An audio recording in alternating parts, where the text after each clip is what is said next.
c'est Lily et je vous souhaite la bienvenue dans ma vie. J'espère que vous allez bien. Moi je suis super heureuse de vous retrouver aujourd'hui pour une nouvelle vidéo. Vraiment là je suis de trop bonne humeur, j'ai plein de temps pour faire cette vidéo donc je suis super heureuse. Aujourd'hui c'est une vidéo que j'avais un petit peu prévue, je vous en avais parlé un petit peu la semaine dernière. La semaine dernière on a fait une vidéo sur la confiance en soi. Il est impératif que vous regardez celle de la semaine dernière avant celle d'aujourd'hui puisque sinon vous allez avoir loupé une petite étape. Donc je voulais faire le lien entre la vidéo sur la confiance en soi et ce qu'on dégage quand on a confiance en soi. Je veux que vraiment, quand les gens vous regardent, ils se disent « mais quelle star celle-là » C'est parti!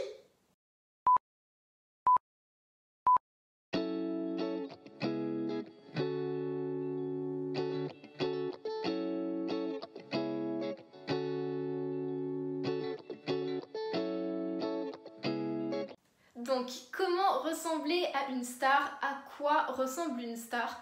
Aujourd'hui, c'est super particulier parce que c'est moi qui vais vous poser la question, c'est-à-dire qu'en général, je pose une question et j'y réponds, mais là, c'est vous qui allez vous répondre en fait. Pourquoi? Parce que quand j'ai dit le mot star, vous vous êtes déjà imaginé quelqu'un dans la tête. Soit une vraie personne, soit un type de personne, et donc vous avez déjà la réponse. Donc cette personne, si vous voulez, je vous conseille d'ailleurs de la noter, donc noter un petit peu ses caractéristiques sur un papier ou de faire un dessin, de la dessiner, j'en sais rien si vous savez dessiner, voilà. Ne vous gênez pas et en fait vous allez vous répondre et vous allez essayer de ressembler à cette personne tout simplement. La base, qu'est-ce que c'est? C'est la confiance en soi et l'amour de soi dont on a parlé dans la vidéo de la semaine dernière. C'est-à-dire que vous devez assumer qui vous êtes. Pourquoi ce mot assumer est très important? En fait, si vous assumez quelque chose, ça veut dire que ce n'est pas faux, que vous n'êtes pas dans l'erreur. Je dis pas qu'il faut jamais se remettre en question ou quoi, mais par exemple, imaginons j'ai une nouvelle coiffure mais qu'elle plaît à personne. Mais moi je l'assume, les gens vont finir par trouver ça normal et beau parce que oui, je l'assume, c'est pas une erreur, moi je trouve ça très beau. Vous allez également enlever ce sentiment de honte parfois, par exemple moi je suis trop mal habillée, j'ai honte de comment je suis, j'ai honte de mon corps ou quoi, mais si vous assumez, vous aurez plus honte en fait, vous allez enlever ces deux sentiments les plus horribles, à savoir croire qu'on a tort et avoir honte. Moi je trouve que c'est les deux pires sentiments de toute ma vie, voilà. Un autre exemple aussi que j'avais, je sais pas si vous avez vu Mean Girls, mais je vous conseille fort. Et bon, du coup pour celles et ceux qui l'ont vu, un des persos principaux, Georgina, vous savez, on lui a coupé son t-shirt, on lui a coupé 2 cercles ici, et elle a décidé de le porter avec un t-shirt en dessous. Et tout le monde s'est mis à adorer parce qu'elle le portait trop bien, elle assumait trop, et tout le monde s'est mis à porter ses t-shirts de cette manière. Donc voilà, soyez Georgina dans Mean Girls. La création de cette star. Donc là, je vous ai fait un petit guide. On va commencer par le style vestimentaire. C'est le point le plus important, vraiment. Trouvez votre style. Alors là, vous allez dire, trouve ton style, trouve ta personnalité. On me l'a raconté toute ma vie. Oui, je sais, mais c'est vrai. Je vous conseille Pinterest parce que Pinterest, c'est la meilleure appli pour l'inspiration. Et vous pouvez trouver plein de styles différents. Faites des recherches, regardez des vidéos YouTube sur les différents styles qui existent. Mixez-en plusieurs. Moi je sais que j'ai pas qu'un style. Je peux pas avoir qu'un seul style, j'en mixe plusieurs. Et parfois je fais lui, parfois je fais lui, ou parfois je mixe les deux. Voilà.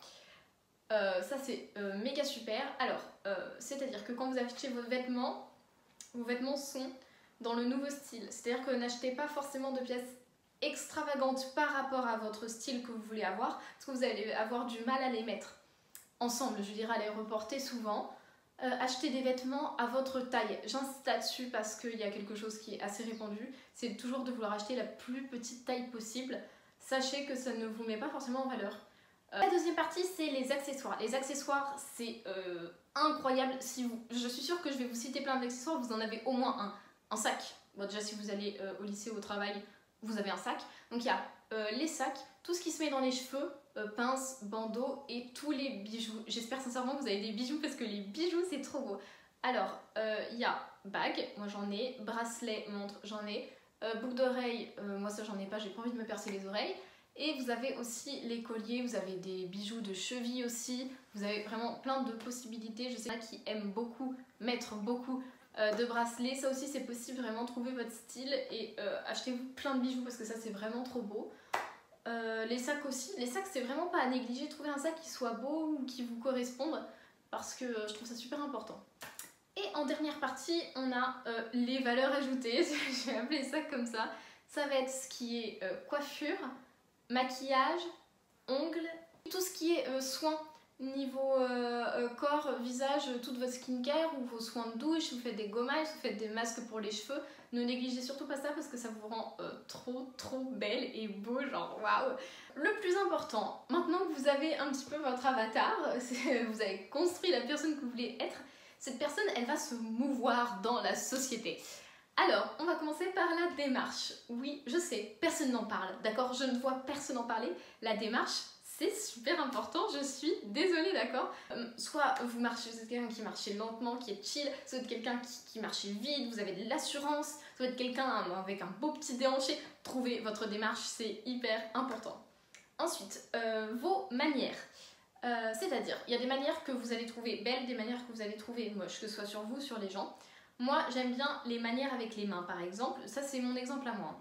Par exemple, j'aime bien parler avec mes mains et donc je l'ai un petit peu plus introduit parce que je trouve que je suis plus intéressante si je parle avec mes mains que si je suis là comme ça, comme un bâton et que je parle mais je fais rien. Et même des fois, ça m'aide à trouver mes mots. Donc parler avec les mains, par exemple, c'est une manière que j'aime bien.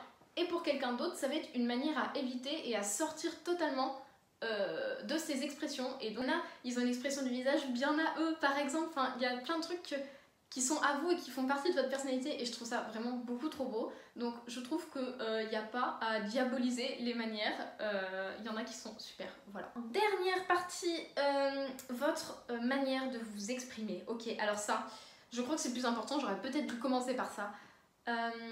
Trouver du vocabulaire adapté. Par exemple, vous pouvez déjà remplacer des formulations. Par exemple, moi j'évite de dire des gros mots au maximum. J'utilise purée énormément et j'utilise zut énormément. C'est des mots qu'on utilisait quand on était petit, mais moi je les réutilise maintenant parce que je veux que mon vocabulaire soit moins vulgaire. Je veux avoir un vocabulaire assez élargi. Ce que je fais pour avoir un vocabulaire assez élargi, la lecture, très important. Et ça vous aide aussi pour l'écriture. Mais également, dès que quelqu'un parle, dès que vous lisez un mot, dès que vous entendez un mot, soit en cours quelqu'un le dit ou vous le lisez dans un document en cours, vous levez la main et vous demandez ce que ça veut dire. Moi je passe ma vie à demander aux gens ça veut dire quoi ça, ça veut dire quoi ça, ça veut dire quoi ça, parce qu'ils utilisent plein de mots de vocabulaire que je connais pas et je veux absolument élargir mon vocabulaire. Et d'ailleurs n'hésitez pas à le réintroduire dans la semaine, ce nouveau mot, pour que vous l'encriez complètement dans votre petite tête. On va passer à la dernière partie pour aller plus loin, donc mes petits tips de cette semaine. Le premier, ça va être de penser à ce qui vous fait plaisir à vous. Là, je parle notamment, par exemple, des vêtements, des coiffures, de toute façon, tout ce qui est l'apparence physique, parce que c'est beaucoup ce qu'on a dit aujourd'hui. S'il y a par exemple un pantalon, vous l'adorez, tout le monde le trouve laid, mais vous, c'est votre pantalon préféré, et vous le mettez parce que vous allez dégager une confiance et c'est ça qu'on veut dans la vie. Deuxième conseil, c'est au niveau des moyens financiers. Il y a plusieurs petites astuces à connaître. Action. Pour tout ce qui va être vernis, c'est un truc de dingue. J'achète tous mes vernis là-bas. Donc c'est-à-dire que vous n'êtes pas obligé d'aller faire vos ongles chez quelqu'un. Vous pouvez les faire vous-même. Au niveau des coiffures, vous pouvez très bien les faire vous-même. Il y a plein de tutos pour les faire soi-même. Et je conseille vraiment beaucoup. Qu'est-ce qu'il y a d'autre? Vinted. Alors ça, Vinted, c'est la meilleure invention de la planète. Un petit point sur les réseaux sociaux, assumez ce que vous postez, je vous encourage à poster, vous êtes des stars, je vais vous voir partout sur mon écran. Petit tips pour avoir confiance en soi sur les photos, donc les posts ou les stories, peu importe. Moi quand je me prends en photo, je mets une musique en fond, c'est-à-dire que vous pouvez mettre de la musique en fond et utiliser l'application photo. Et du coup, je fais toute ma petite série de photos et tout avec la musique en fond et du coup, ça développe grave une self-confiance, une confiance en soi de malade et donc je conseille trop cette astuce. Les deux derniers conseils sont un petit peu liés. En premier, savoir prendre les compliments. Quelqu'un vous fait un compliment, vous devez dire merci. Beaucoup de gens rejettent les compliments parce qu'ils pensent qu'ils les méritent pas et ça trahit totalement le fait que vous n'avez pas confiance en vous. Donc si quelqu'un vous dit « Waouh, j'adore ton haut », vous devez dire « merci » et pas « Non mais c'est un vieux truc » ou « Moi aussi j'adore le tien ». Vous pouvez dire « Moi aussi j'adore le tien » mais d'abord vous devez dire « merci » ou « merci beaucoup » ou « je te remercie ». Moi j'ai un conseil qui va avec, c'est vous aussi vous pouvez faire des compliments. C'est-à-dire que beaucoup de gens ne font pas des compliments directement aux gens, ils le pensent waouh, j'adore son maquillage, waouh, j'adore son outfit, et ils le disent pas. Mais dites-le, ça fait tellement plaisir de recevoir des compliments. Et ce que je voulais vous dire, c'est que vos compliments, ce que vous pensez, c'est valable dans la vie. C'est-à-dire vos paroles ont de la valeur. Peu importe ce que vous dites, c'est pour ça que je vous dis qu'il faut faire attention à ce qu'on dit, que ce soit bien ou mauvais, vos paroles ont de la valeur. Donc autant l'utiliser pour faire de super compliments. Bon, bah la vidéo touche à sa fin, j'espère qu'elle vous a plu. Moi j'ai adoré vous la faire, je sais pas encore de quoi va parler la prochaine vidéo. Mais en attendant, je vous dis à dimanche prochain à 16 h pour une nouvelle vidéo. Je vous fais des bisous.